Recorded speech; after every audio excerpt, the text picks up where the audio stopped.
Bore da, pawb a croeso. Hello everyone, welcome to this presentation which we're calling An Introduction to Induction. It's for all of you who are coming up to leaving your in universities with QTS and eager to start engaging in the induction process as a newly qualified teacher. My name is Mandy Yassine, and I work at the Central South Consortium, which is one of 4 regional consortia to support induction.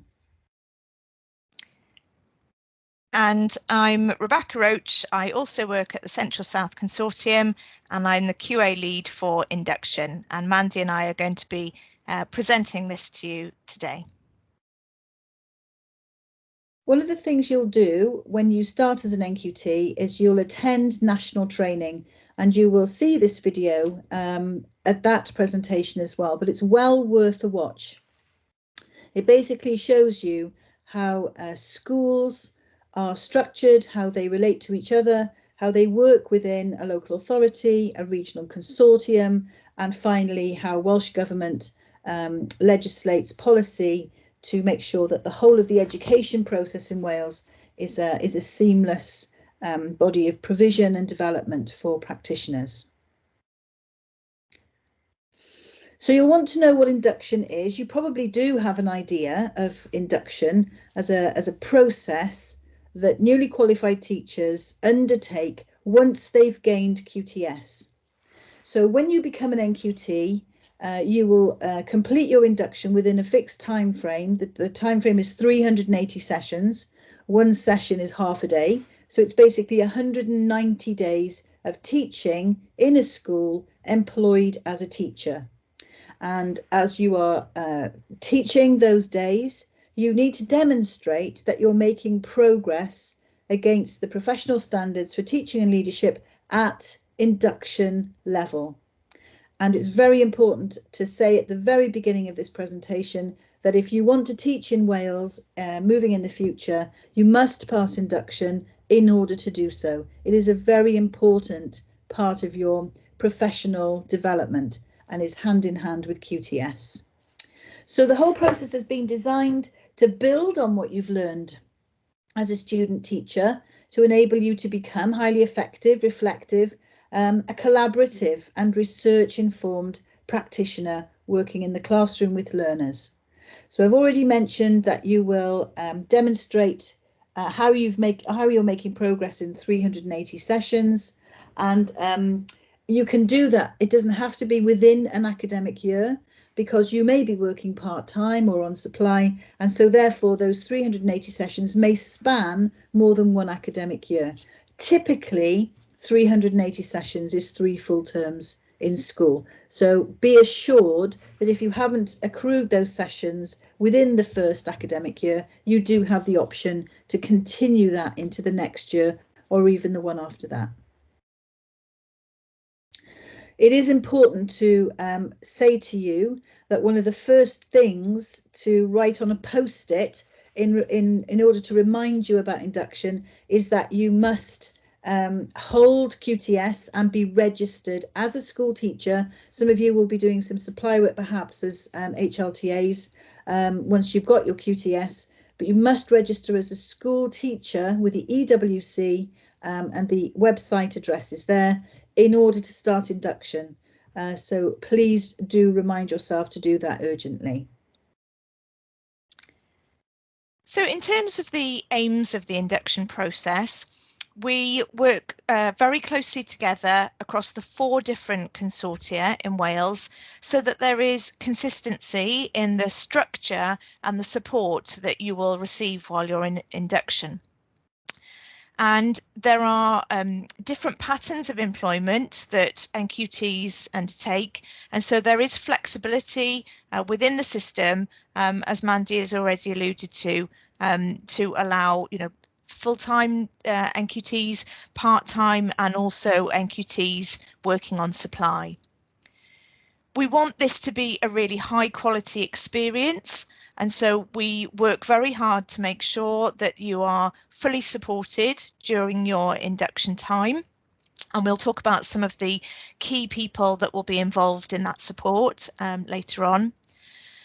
We definitely want it to be fair and equitable, and again that's why our systems and professional learning are closely aligned across the 4 consortia, so that wherever you are in Wales you're getting the same sort of provision. And finally, we want to make sure that we have a very rigorous assessment process, and that's why we hold regional moderations and also a national moderation to ensure that there's real consistency across the assessment process. In terms of how you will be assessed, you will be working on your professional learning passport, and this has a number of key elements that you will be completing in terms of working towards targets that are set for you, providing professional learning experiences that you will reflect and write about to show that you're working towards the standards. That's where you will also then have lesson observations that are recorded. So there are a number of different elements that will make up that PLP that you will then submit at the end of the induction. And it is important to say that it is a pass or fail process, and it's important that you work towards passing your induction so that you can continue then to work as a teacher in Wales. And everyone working to support you will be working to make sure that you are working towards that pass.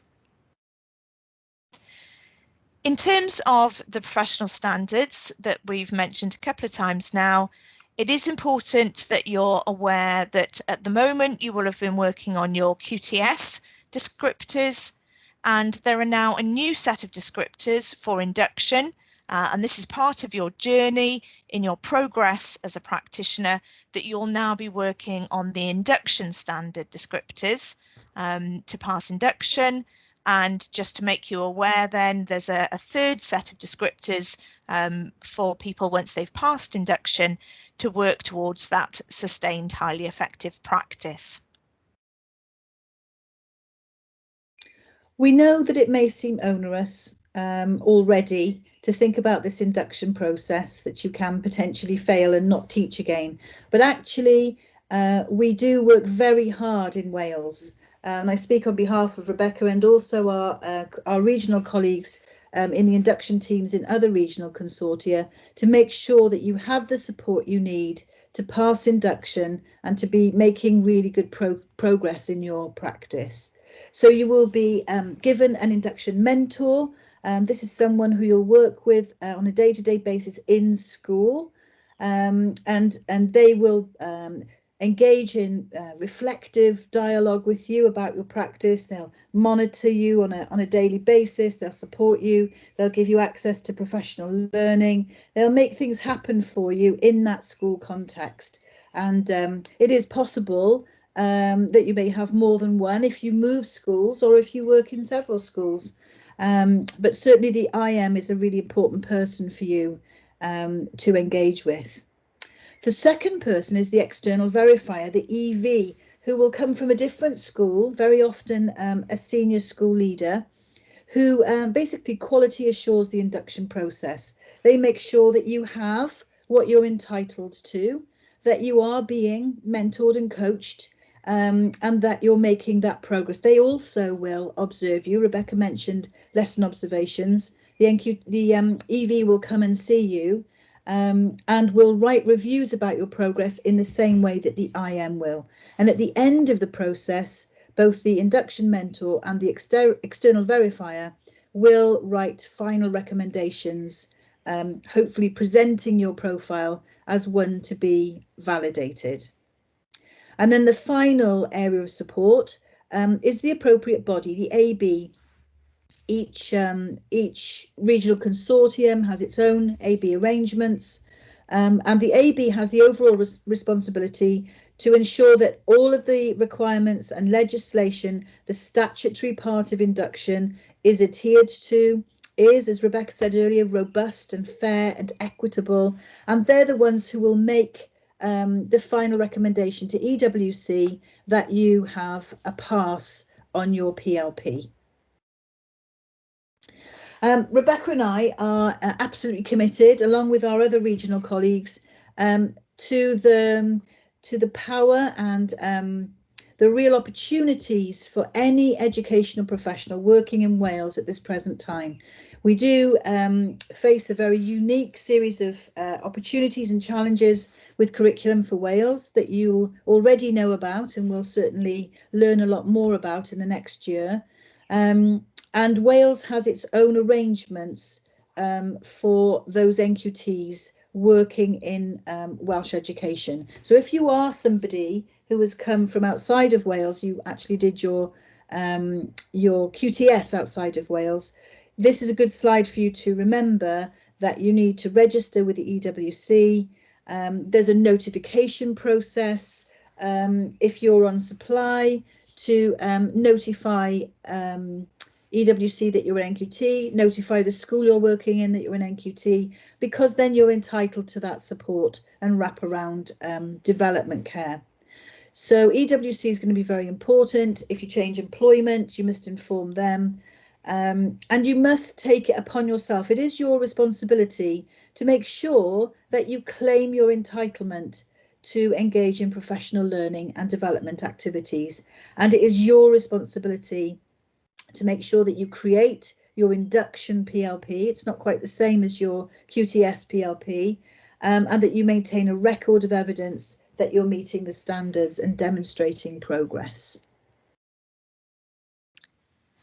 So we're going to give you a little bit of information about the process, but be assured, I know there's quite a lot to take in during this presentation, so there will be another opportunity at the start of your NQT year to come to a briefing and hear some of this information and be reminded of the process.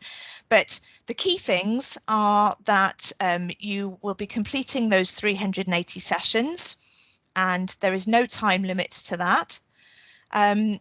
You will have your induction mentor, and just to note there the difference between different types of employment. If you're on a full-time or a part-time contract, the induction mentor will complete a funding claim form, and that logs your sessions for you with EWC, whereas if you are on supply work, then it is your responsibility to log your own sessions of work with the EWC, and there is a form, an attendance form that you can use to do that. The participation in professional learning is the same for everyone. There's lots of opportunities next year for you to attend professional learning, no matter what sort of employment you have. And again, in terms of demonstrating progress, this is the same for everyone as well, that you are demonstrating progress towards the standards at induction level.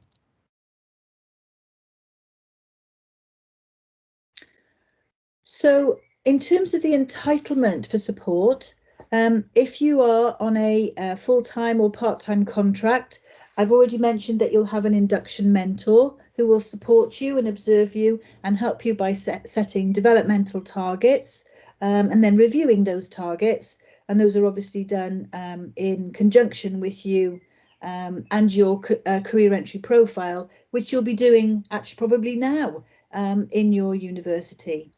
You are entitled, when you're working in school, to 10% reduced timetable, and that is to access that professional learning and development. It doesn't necessarily mean going on a program or, conducting research. It could well be observing another teacher or team teaching or peer planning and that kind of thing. And of course, you're also statutorily entitled to a further 10% for your planning, preparation and assessment, your PPA. You will attend all induction training in your area, and there's going to be an enhanced professional learning provision, a suite of professional learning opportunities which you are entitled to access. So more of that when you attend that training briefing in September. If you are working on supply, you will have an external verifier who will have a dual role. So because you're not regularly based necessarily in the same school, your EV will also act as your induction mentor. So they will support you and observe you. They will do the same thing as an IM, and they'll also have that EV overview as well. And again, you are entitled to attend all professional learning training in your area. And if you have any questions, there's going to be a contact sheet at the end of this presentation. You can always get in touch with us and find out what is available and how you can access it if you are working on supply. In terms of first employment, it's really important that you inform the school that you're going to be working in that you are an NQT. And that is the same for full-time or part-time. The difference for supply work would be that it would be the supply agency that you need to inform. And that's really important because then people will be aware of, you know, the support they need to provide and the access to professional learning that they need to help you with.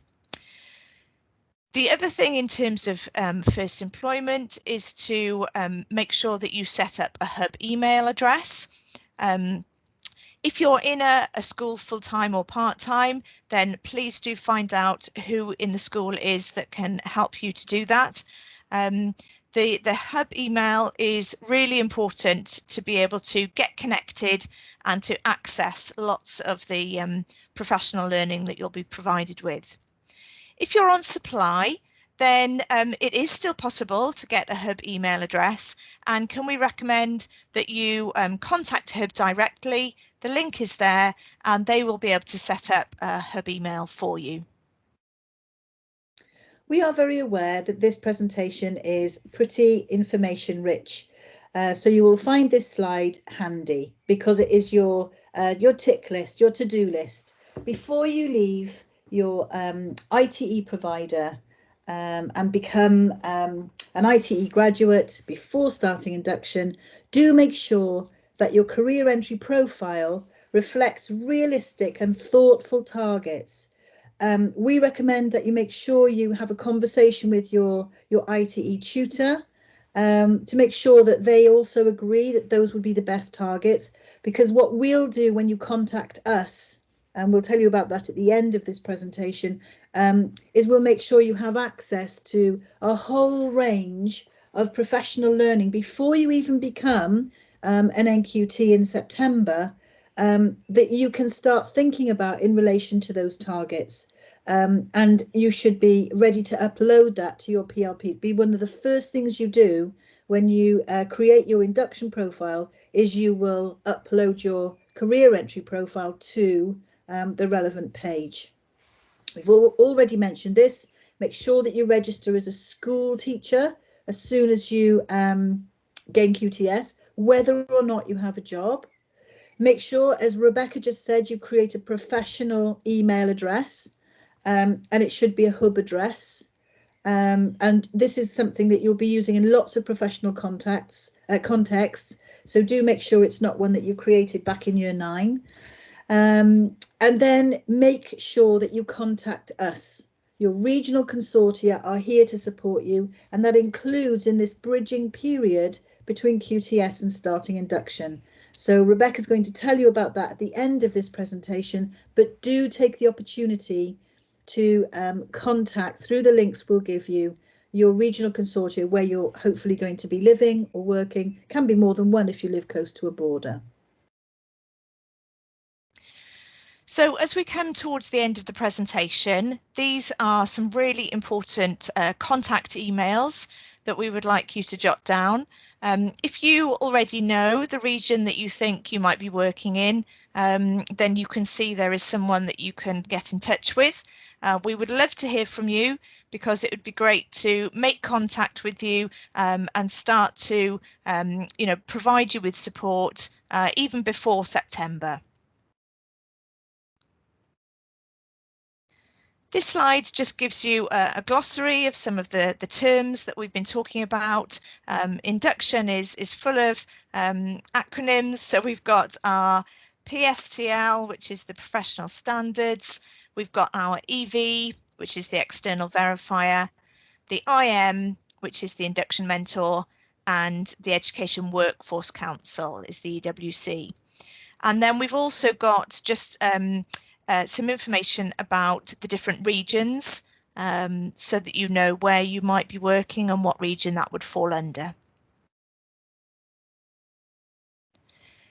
And finally, we really want to be able to get in touch with you, and as you know, Mandy has already said, to start bridging that gap between now and September when you start induction. And so there's a link here. We would really like you to click on this link. This will take you to a page in the Pebble Pad where there's some information about the different regions, and there's a separate link for each region which you can click on, and that means that we can, you know, then get in touch with you, and we know who you are, and we can start to share with you some of the support that we've got. All the different regions work slightly differently, but it might be that you know, there's a team site that you can join, or it might be that you know, the regional lead will get in touch with you. So there's lots of different ways that we would like to bridge this gap now and make your transition from ITE into NQT really smooth and seamless. Please, if there's anything from the presentation that you feel hasn't been clear, or that you've got, you know, specific queries, then, you know, the email addresses are there. Do get in touch with us. We would love to hear from you. So I hope the end of your QTS time goes well, and thank you for listening to our presentation. Anything else you'd like to add, Mandy? Just that we really look forward to working with you. The induction teams across Wales work very closely together, and we are very approachable, and we will be here for you, making sure that you have everything you're entitled to fly through induction and fly on into the rest of your career. Thank you very much.